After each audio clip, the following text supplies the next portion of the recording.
Tonight, the Air Canada strike is over, but the frustration for travelers is not. I've been through hell.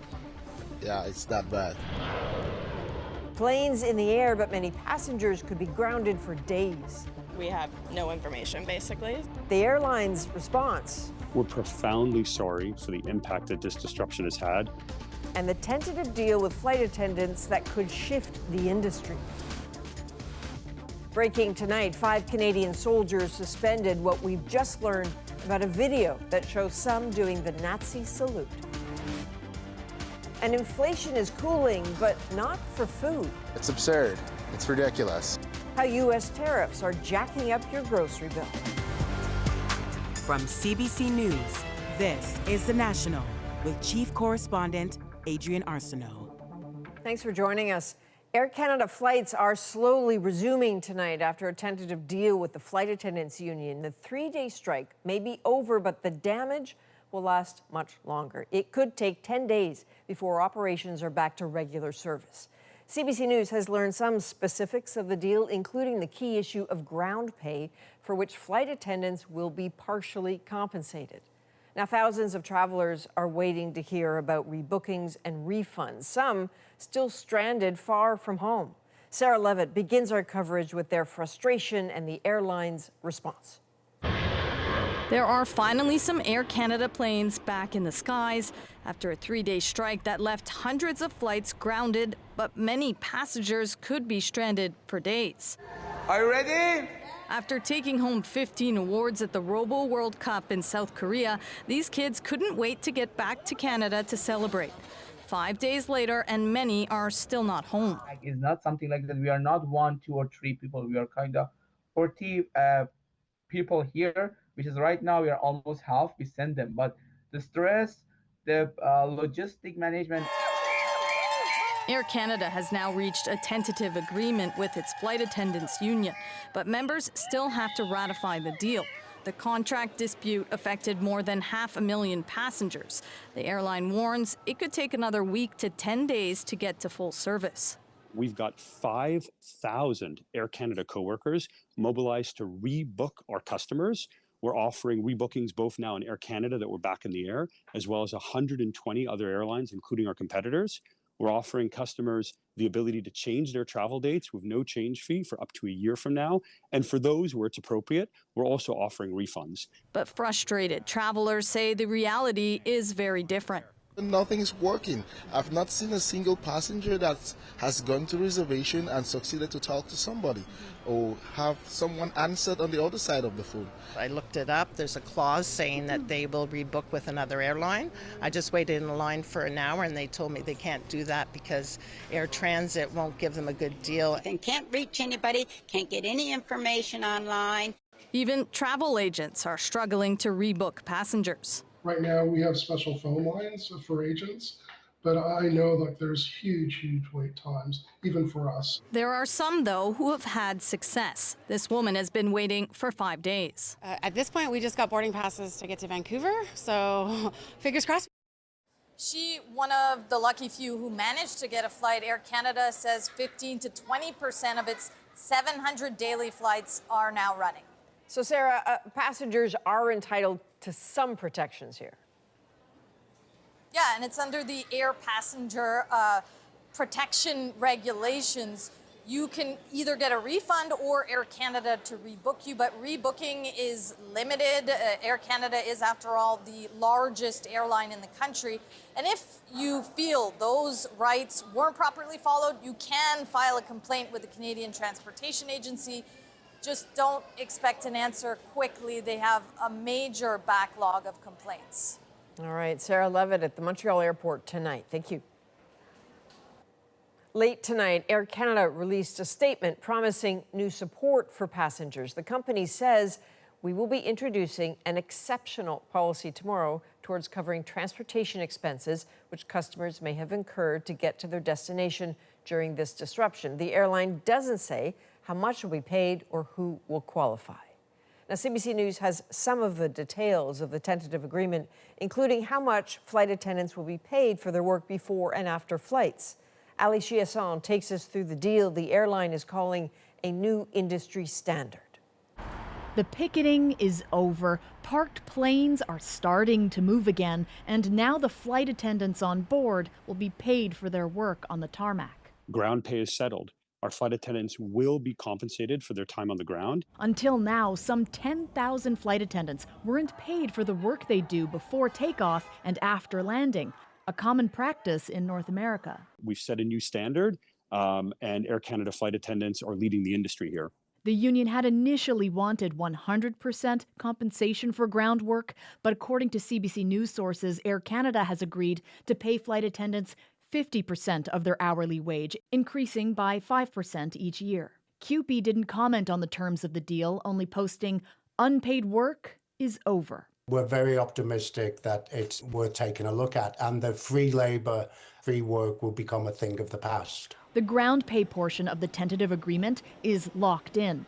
CBC News has learned the only thing that flight attendants will vote on are proposed salary increases, a 12% raise for Air Canada flight attendants with up to 5 years with the company, an 8% raise for those with a longer tenure. It will be a huge morale boost in addition to obviously an increase in the salary. Does this mean ticket prices go up to pay for what was bargained?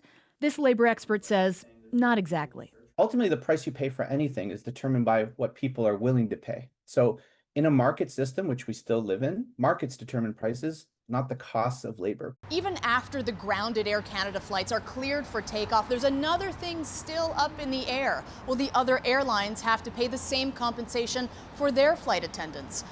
WestJet's contract is up at the end of this year. Ali Chiasson, CBC News, Toronto. Tonight, 5 Canadian soldiers are suspended from their duties after allegations of hateful conduct. A video has surfaced of the soldiers at a party where some performed Nazi salutes. Let's go to Murray Brewster now. So, Murray, what do we know about this? Well, to start off with, Adrian, we have not seen the video. It was apparently shot in 2023. What we've been told by D&D sources is that the video is less than 30 seconds, and it looks like it was shot at a house party. A soldier holding the flag of the Royal 22nd Regiment is apparently consuming a drug of some kind. Right at the end, a couple of soldiers give the Nazi salute. An investigation is underway. Military police are involved, and no charges have been laid yet. And Murray, this isn't the first incident under investigation. No, not at all. I mean, this summer, the Quebec RCMP charged 2 serving members, a former member and a civilian former cadet instructor. They're accused in an extremist anti-government plot that allegedly wanting to take over a parcel of land near Quebec City. Now, the men are accused of stockpiling an arsenal of highly restricted weapons. Now, separately, military police are also investigating a private Facebook group containing racist and derogatory remarks from a reserve regiment in Ottawa. And so the military, as we understand it, has been really struggling to deal with this for years. So at this point, what are the top commanders saying? Well, back in 2020, a number of policies were introduced, and a lot of them put the onus on soldiers to report this kind of conduct. But the number of incidents was declining up until last year, when a surge began again. Now, in an interview this past weekend, the Chief of the Defense Staff told me that members of the military know what's expected of them, and if they act like this, it's only a question of time before they get caught. All right, Murray Brewster in Ottawa tonight. Thank you. You're welcome. Statistics Canada says inflation cooled last month, largely thanks to relief at the pumps. The annual rate fell to 1.7% in July. That's down from 1.9% in June. The drop is slightly below what many economists were forecasting. But it is not all good news for consumers. As Aaron Collins explains, the cost of groceries continues to rise. At grocery stores across Canada, a familiar story. The cost to fill carts and cars with groceries on the rise again. Oh, it's absurd. It's ridiculous. It's really kind of cut into the variety of things you can have at your table. It's outrageous. And what are you going to feed your kids? Crap? No. Processed food? Right. So, you want to buy the good stuff. Grocery prices rose 3.4% year over year last month, twice as fast as the general rate of inflation.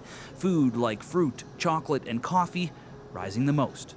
Those prices have increased quite significantly, and that's just due to supply, demand, weather, a whole bunch of factors that are kind of outside of Canada's control, but unfortunately still affect Canadian consumers. Coffee prices, which spiked by more than 29%, made worse by U.S. tariffs.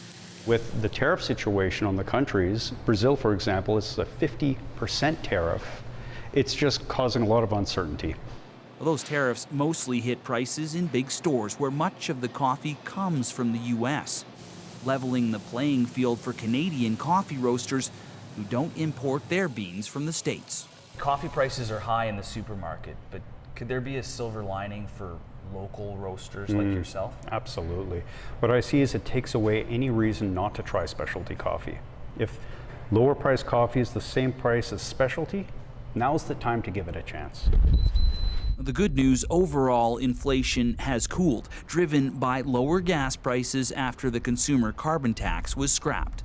That's one of the positives that I've seen so far, but hopefully it keeps going down and not up for the winter. So, a break at the pump, even as the cost of groceries continues to break some budgets.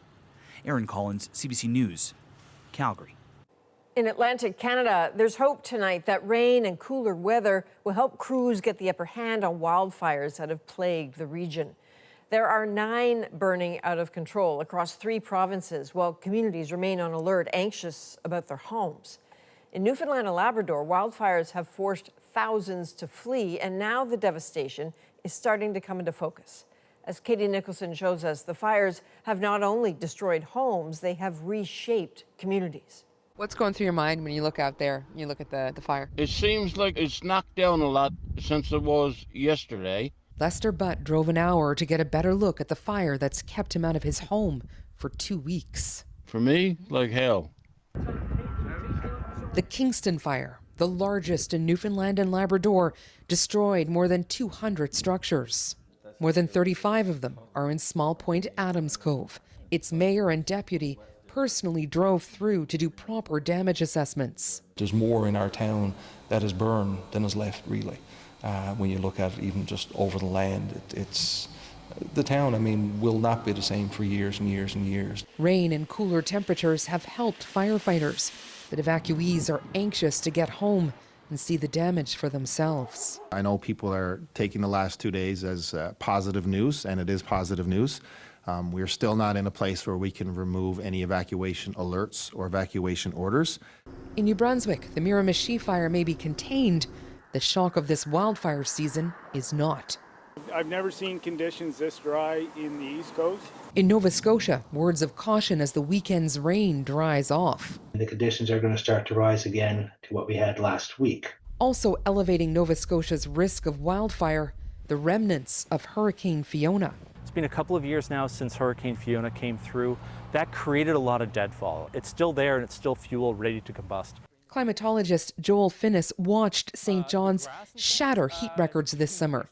He says the Atlantic usually cools temperatures here, but with climate change, the ocean has gotten warmer, and so has some of the air that blows across it. All of that allows us a greater chance to get to those higher temperatures. And with that heat, a greater risk of fire. Katie Nicholson, CBC News, Victoria, Newfoundland. Crews in Nova Scotia say they are making progress against the out-of-control Long Lake fire, but worry Hurricane Erin could affect their efforts.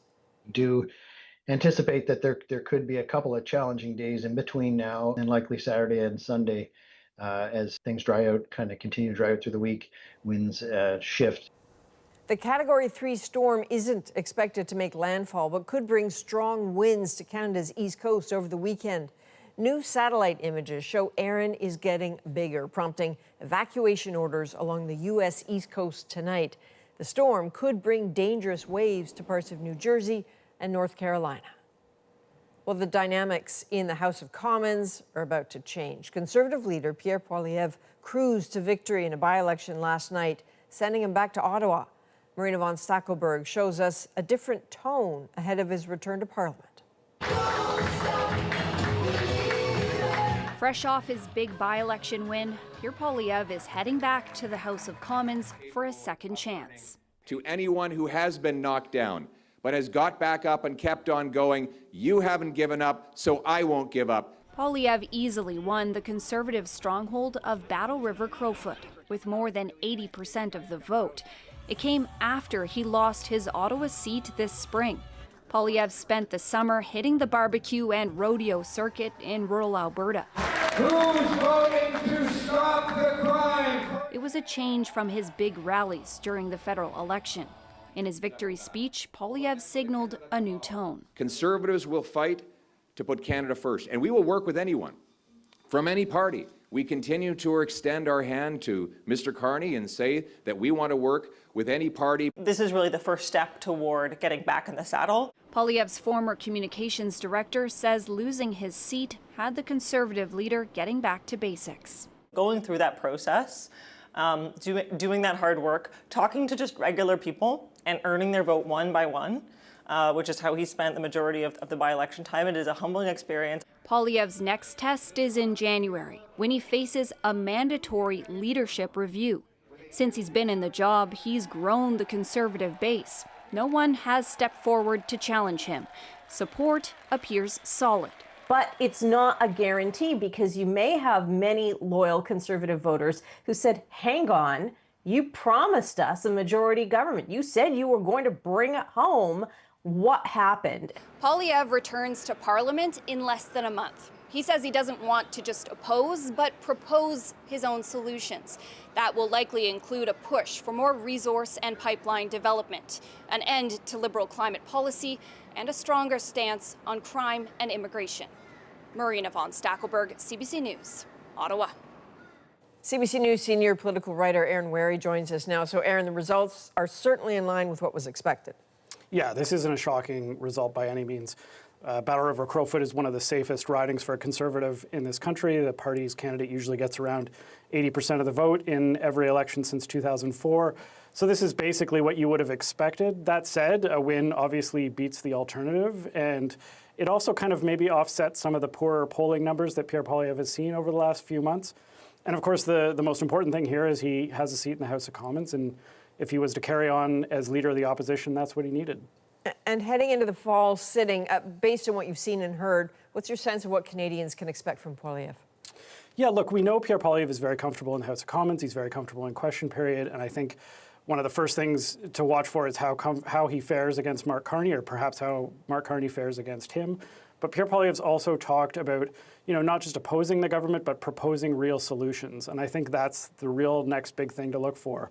Coming out of the last election, there was, I think, the big question for the Conservatives was really whether anything needs to change about how they've been doing politics or what they've been proposing.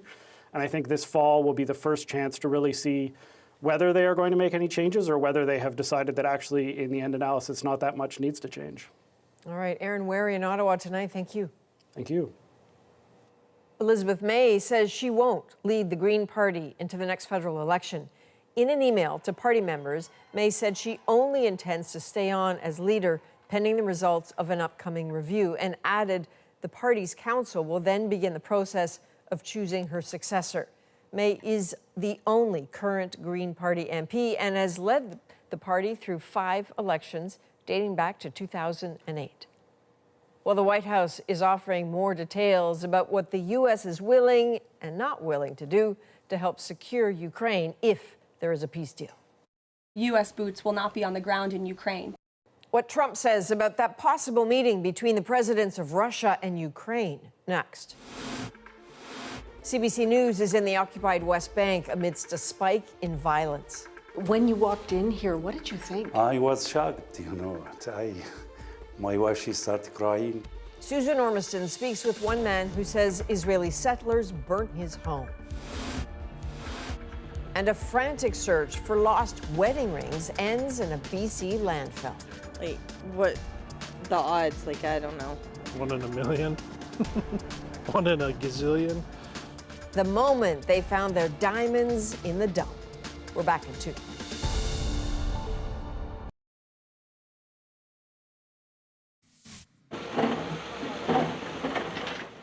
More bodies are being recovered from the rubble in northwest Pakistan. The death toll has now surpassed 300 after torrential rain on Friday brought days of devastating flooding to the region. And in southern Pakistan today, heavy downpours flooded the streets of Karachi. Officials say even more rain is expected. Well, the U.S. president says work is still underway tonight to set up a meeting between the leaders of Russia and Ukraine. It comes after that whirlwind summit yesterday in Washington. But as Cameron McIntosh shows us, there are still roadblocks in Donald Trump's path for peace. If Russia wants peace, this is how it's showing it. Its largest airstrike in weeks, 270 drones, 10 missiles, leaving several dead and dozens injured. I sort of set it up with Putin and Zelenskyy. Still, U.S. President Donald Trump, speaking on Fox, insists he's on the verge of getting the presidents of Russia and Ukraine together. And, you know, they're the ones that have to call the shots. Monday, Trump spoke with Vladimir Putin for 40 minutes by phone. The White House says Putin agreed to meet Volodymyr Zelenskyy. Russia's foreign minister says Putin is open to talks with Zelenskyy alone or with Trump, but there's work to be done to prepare. We will come to a resolution today, I think, on almost everything. Trump also met with Zelenskyy, European and NATO leaders. In the Oval Office, the leaders discussed Russian demands for land and security guarantees for a post-war Ukraine, to be led by Europe. You know, in diplomacy, what happens in the Oval Office stays in the Oval Office. What's known? Europe will buy billions in U.S. weapons. As for American troops, U.S. boots will not be on the ground in Ukraine, but we can certainly help in the coordination and perhaps provide other means of security guarantees. French President Emmanuel Macron speaking with leaders of the Coalition of the Willing, including Canada, on help each country could provide, as Moscow maintains it won't accept any NATO involvement. When I look at the situation and the facts, I don't see President Putin really willing to get peace now. It's not a war. Trump is again appearing to blame Ukraine for the war. You don't take on a nation that's 10 times your size. While Trump is bullish on the prospects for peace and his ability to deliver it, he's also conceding Putin might not make a deal. Cameron McIntosh, CBC News, Washington. We're learning more tonight about how 2 Ontario truckers tried to smuggle cocaine into Canada. It coincides with the general lawlessness that's spreading in our industry. The scheme with ties to a Canadian Olympian turned international fugitive. Next. An online food review takes a terrifying turn, and all of it is caught on camera. Plus, the Canadian brand known around the world for its backpacks, how Herschel is navigating the trade war. It's a distraction right now for all of us. The National takes you deeper into the stories shaping our world. Next.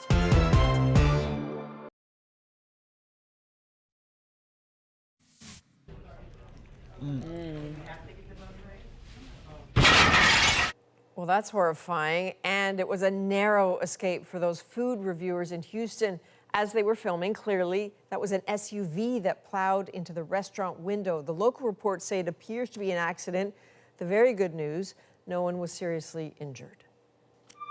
So here comes Chavez Jr. Now Jake Paul's And Mexican boxer Julio Cesar Chavez Jr. is now behind bars in Mexico after being deported from the U.S. He was initially arrested in Los Angeles in July after a match against Jake Paul. Mexican officials accused Chavez of arms trafficking and having ties to a drug cartel.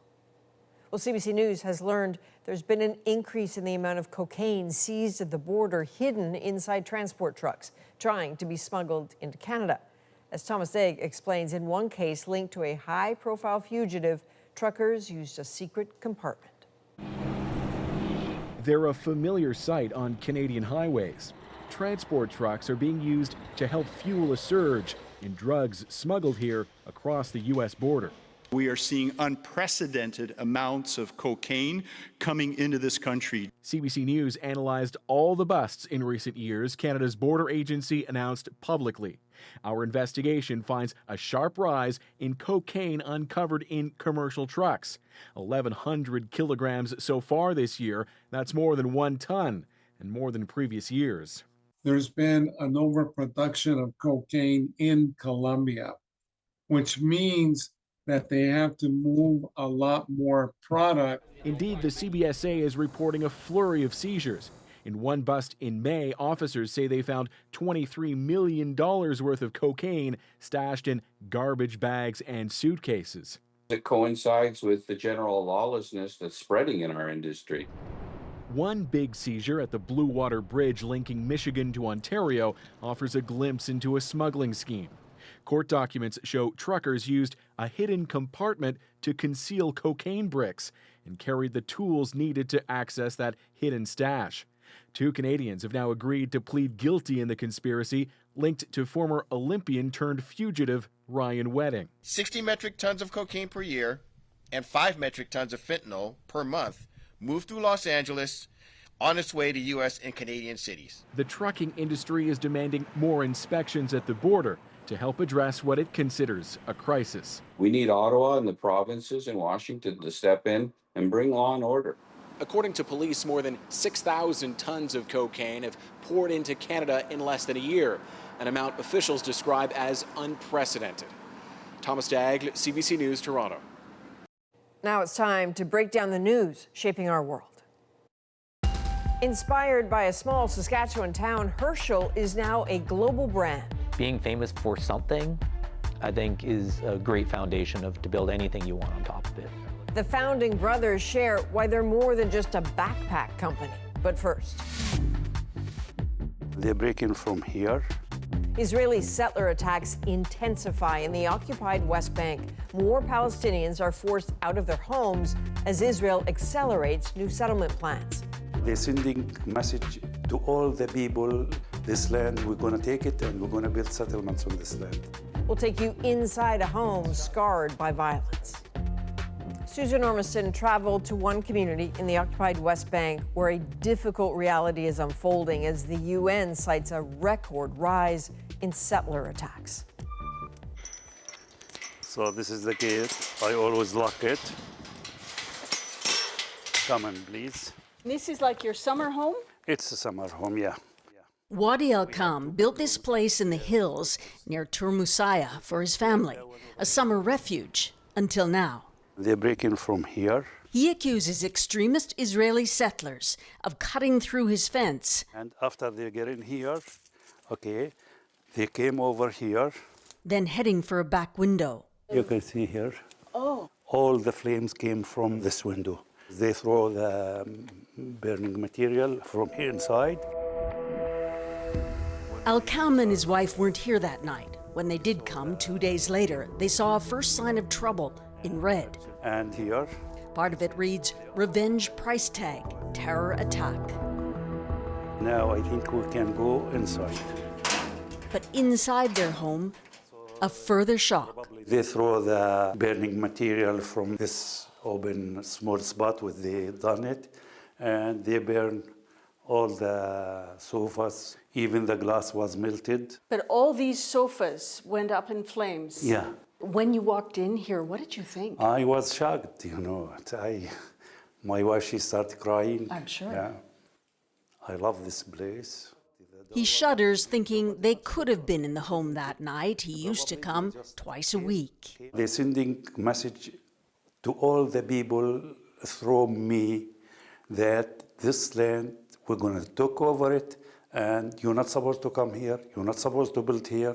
This land, we're going to take it, and we're going to build settlements on this land. Across the Israeli-occupied West Bank, there's been a spike of violence. Cars torched in several villages, others scrawled messages. In rural areas, Palestinian herders and farmers say they fear a pattern of attacks. Last Saturday, a BBC News team witnessed an attack by settlers running olive farmers off their land. Dozens more men showed up, and the confrontation quickly escalated. In July, a Christian church in Taipei was burned. Days later, the U.S. ambassador to Israel promised consequences. Those who carry out acts of terror and violence in Taiba or anywhere be found, be prosecuted, not just reprimanded. That's not enough. But often the violence goes unpunished, say agencies covering the West Bank, especially since the Hamas attack in October, nearly 2 years ago. Israeli settlements have been in this valley in the occupied West Bank for over 50 years. But since October 7th, violent attacks have reached a 20-year high, according to UN monitoring, overshadowed by the ongoing war in Gaza. Settler outposts and villages are growing, mandated by the Israeli government or spreading by force. I think it's crystal clear that Israeli settlers who are backed by all branches of the government understand that for them, this is a golden opportunity to perpetrate forcible transfer. What they're doing is they're taking over land in order to then build settlements and outposts, removing the Palestinian residents, and then not having to face any consequences for what they're doing. From a lookout, Wadi al-Kam's house sits high on a hill, and in the distance, a settler's camp. You can see all over. From his terrace, he shows us the geography. The settlers which they came over and they burn here where they live. How long have they been there? Around 1 year. He believes they are the ones responsible and told police and an Israeli soldier when they came to inspect the damage. We are under Israeli occupation. They said yes. I told them, you're supposed to provide us security. He said yes, but how do I know who done this? I told him, come on, I will show you. Those people who done it, those people who live here. The IDF referred us to Israeli police. So far, no arrests. So you're saying there won't be any investigation for your burned house? Nothing. I want the guy who done this to have it in jail. Al-Kam says he will clean up and add more security, but he won't leave. This is our land. We have to stay in our land and to stick in our land. We will not leave it for them. How will this end? I have no idea. Yeah. That's honest. Yeah, I have no idea. What he is certain of is that West Bank tensions are on a razor's edge. Glad to see you back. I know you've been monitoring the Canadian reaction to all this. What's your sense of Canada's position on this upsurge in violence? Yeah, I mean, Canada's team in the West Bank is increasingly worried and concerned about this upsurge in violence. I mean, to date, Canada's been using sanctions against individual settlers and groups. They extended them this summer to 2 members of the Israeli cabinet, so there's that. But with the war in Gaza grinding on, observers who are watching the West Bank are watching, this seizure of land, they say, directly to prevent the prospect of a Palestinian state in the future. So that's a real concern. As you talk about Gaza, it's hard to stay on top of all of it, but are you sensing any movement regarding a ceasefire? Well, there is another proposal on the table. It's 60-day ceasefire with another exchange of hostages for Palestinian prisoners. Reportedly, Hamas has backed the deal, but we haven't heard anything this week from Israel. It does not go far enough for Israel's position officially now. It wants all the hostages back in one complete agreement. It doesn't do that. So Netanyahu has said no more partial deals. However, there is immense pressure on the Prime Minister at home and also from abroad to come up with something, to agree to something before this escalation into Gaza City. Absolutely. All right, Susan Orson, thank you. You're welcome. When we come back, a Canadian company renowned for its backpacks around the world now caught in a trade war. What is let's say, the 2025 impact going to be? Ian sits down with the brothers behind Herschel. Next.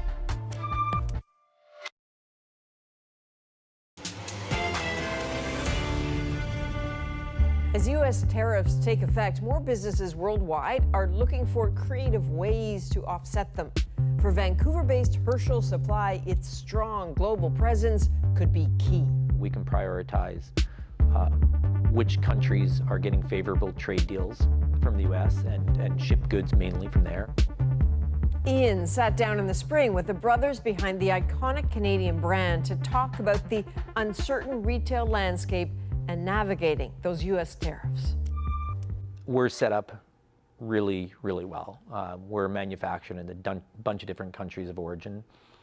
We can prioritize which countries are getting favorable trade deals from the U.S. and ship goods mainly from there. It's a distraction right now for all of us. It's a lot. Our team is constantly communicating about it, of how do we get ahead of it and what decisions we make next. And we hope there's an end game here where we can all just plan our businesses accordingly and do the fun part of the business of doing fun partnerships and creating an awesome product and telling cool stories. But just from a business standpoint, I just wonder, does it mean fewer Herschel products will be sold in the United States, or they're going to cost 25% more, or what is the, let's say, the 2025 impact going to be?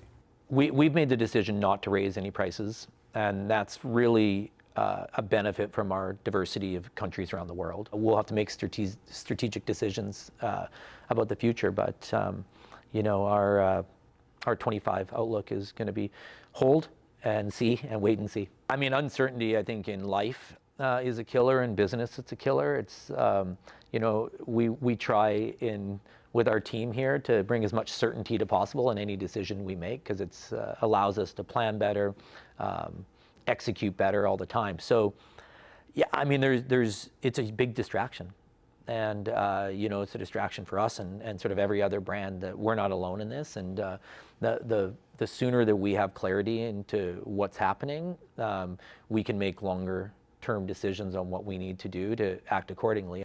So you have a company that's based in Vancouver, named after a hamlet in Saskatchewan that you have family ties to. What do you hope Herschel means to your customers? Well, for us, it was this place that both Jamie and I and our other brother Jason got to go to tons as kids. So our grandparents had a house there. Our dad was born and raised in the town, and we used to always load up on our family station wagon and go back to this little town of Herschel. And of course, from a lot of people, it doesn't mean anything. But for us, it meant a whole bunch. We got to adventure around. I think it just constantly, for us, later in our lives, was a reminder of that you can make something out of nothing, and you can have fun and be an adventurer wherever you are in the world. And for us, it was some of our best memories as growing up together. And so putting that into a brand is, I hope, what the end consumer really sees is really why we ended up wanting to put that name in there. Is it's kind of complete creative freedom to do whatever you want through life. So you have the name from that small hamlet, but you're based here in Vancouver. And I just wonder what impact on your company and maybe even on your products is there being based in Vancouver? I mean, we're surrounded by mountains, the Pacific Ocean. We quite often say we have 1 foot in city and 1 foot in nature, and I feel our brand does as well as us as humans living here. The fact it's a very worldly city and very global city. I think that we can get great talent here. There's the arts, there's culture, there's just a great city to pull amazing staff from. There are other companies here as well, obviously, like Arc'teryx and Aritzia and Lululemon, but tell me about the community of people you draw on that work on your products. Yeah, I mean, we've pulled them from everywhere. I think having the aforementioned brands of Aritzia, Lulu, and Arc'teryx here really obviously aids in that. But again, I feel the biggest thing that we can market from Vancouver is Vancouver. And so whether people want to stay here, whether people want to come here, whether people want to move here, I mean, we've got a tremendous asset in this city and this country that people want to be a part of.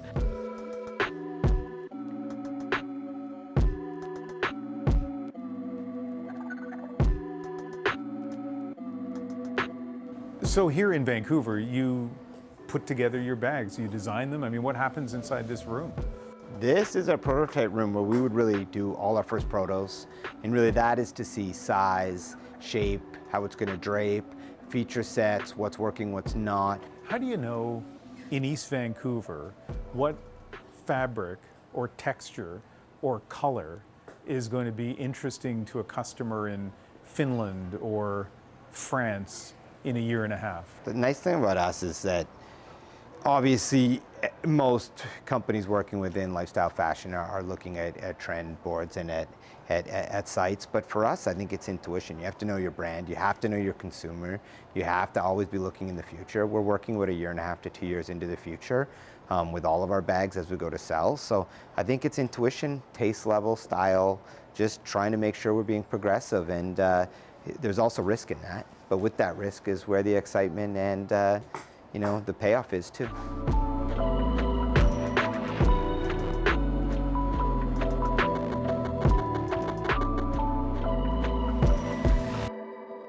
We prioritized in the early days our goal to be a global brand.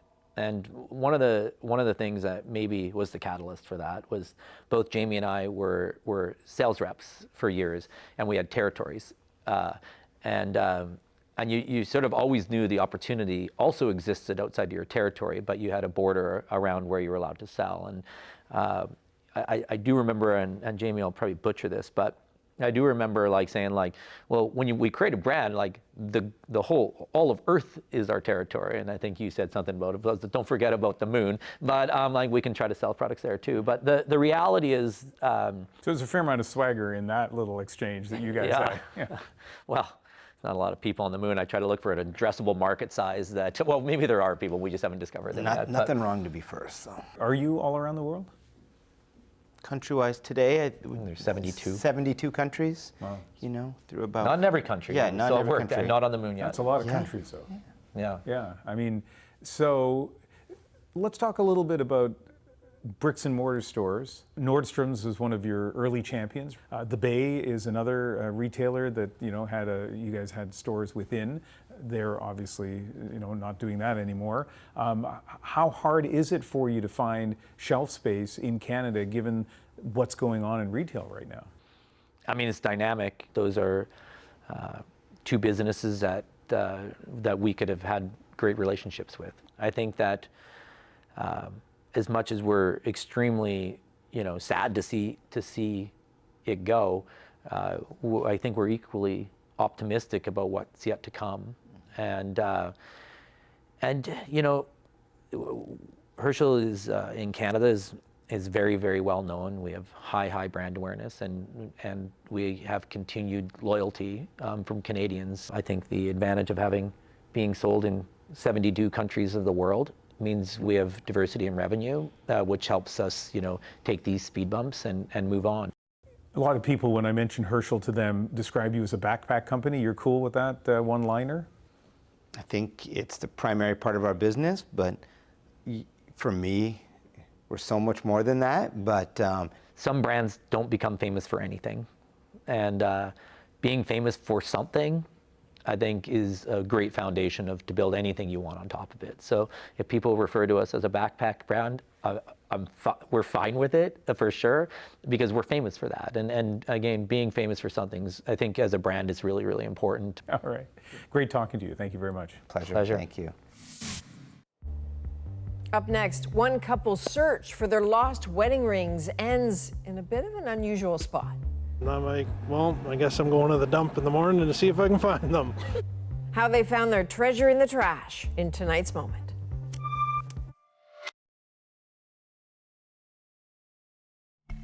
Have a look at those rings. They belong to Janine Van Ijseldijk. She realized that they were missing after a night at the movies with her husband. So luckily, her husband Steve stepped up to the task and went digging in a place one might not expect. Tonight, his fantastic find makes our moment. I'm still amazed that he found them. Like, what the odds? Like, I don't know.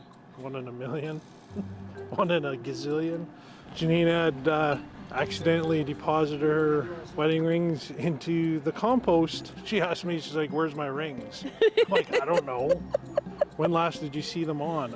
We did some investigating with home cameras and determined that they ended up in a movie theater popcorn bag and put into our compost bin for curbside pickup. And I'm like, well, I guess I'm going to the dump in the morning to see if I can find them. Yeah. He called me immediately when he found the first one. I called her when I found the first one, found the second one, and called her again. And she already bought the metal detector, but took it back, so unused. So cried the whole way home. Life happens, but you got to try. Well, that worked out well. So how'd they get in the popcorn bag? She got extra butter at the movies. The popcorn spilled on the lawn. The rings went into the bag into the compost. So you get that picture. How'd they get them back? A kind worker at the dump said, sure, let me use my excavator to spread out the compost so you can find them. And that was that. Thank you for being with us. I'm Adrienne Arsenault. Take care.